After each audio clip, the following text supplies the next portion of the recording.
Hello दोस्तों, आज आप सुनेंगे एक मोटिवेशनल स्टोरी जिसका नाम है दुख का कारण। एक शहर में एक आलीशान और शानदार घर था। वह शहर का सबसे खूबसूरत घर माना जाता था।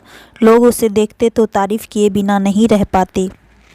एक बार घर का मालिक किसी काम से कुछ दिनों के लिए शहर बाहर चला गया। कुछ दिनों बाद जब वह घर लौटा तो देखा कि उसके मकान से धुआं उठ रहा है।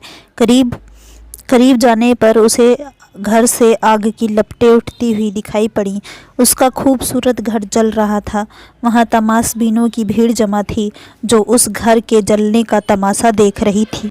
अपने खूबसूरत घर को अपनी ही आंखों के सामने जलता हुआ देख वह व्यक्ति चिंता में पड़ गया। उसे समझ नहीं आ रहा था कि अब क्या करे, कैसे अपने घर को जलने से बचाए। वह लोगों से मदद की गुहार लगाने लगा कि वे किसी भी तरह उसके घर को जलने से बचा लें। उसी समय उसका बड़ा बेटा आया और बोला, पिताजी घबराइए मत, सब ठीक हो जाएगा। इस बात पर कुछ नाराज होता हुआ पिता बोला, कैसे ना घबराऊं, मेरा इतना खूबसूरत घर जल गया।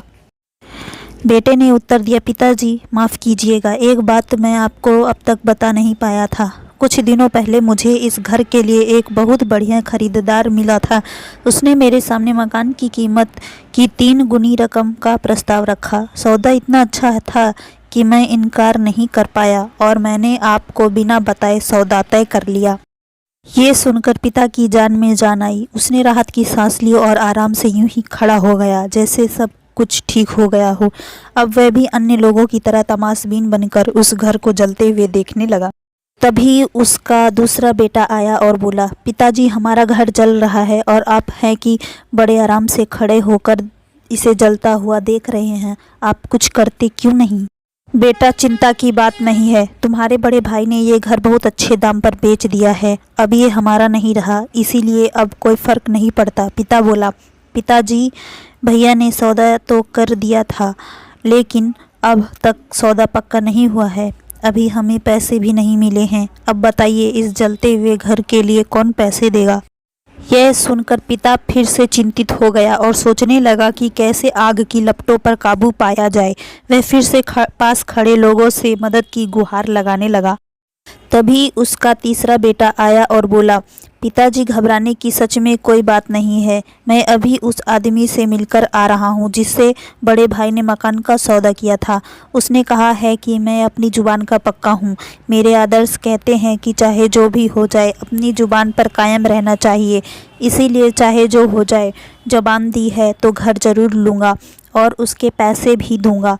फिर पिता फिर से चिंता मुक्त हो गया और घर को जलते हुए देखने लगा। सीख मित्रों, एक ही परिस्थिति में व्यक्ति का व्यवहार भिन्न भिन्न हो सकता है और यह व्यवहार उसकी सोच के कारण होता है।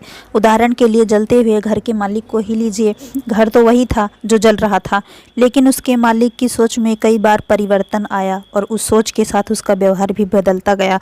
असल में जब हम किसी चीज़ से जुड़ जाते हैं तो उसके छिन जाने पर या दूर जाने पर हमें दुख होता है, लेकिन यदि हम किसी चीज़ को खुद से अलग कर देखते हैं तो एक अलग सी आज़ादी महसूस करते हैं और दुख हमें छूता तक नहीं है। इसीलिए दुखी होना और ना होना पूर्णतः हमारी सोच और मानसिकता पर निर्भर करता है। सोच पर नियंत्रण रखकर या उसे सही दिशा देकर हम बहुत से दुखों और परेशानियों से न सिर्फ बच सकते हैं बल्कि जीवन में नई ऊंचाइयां भी प्राप्त कर सकते हैं।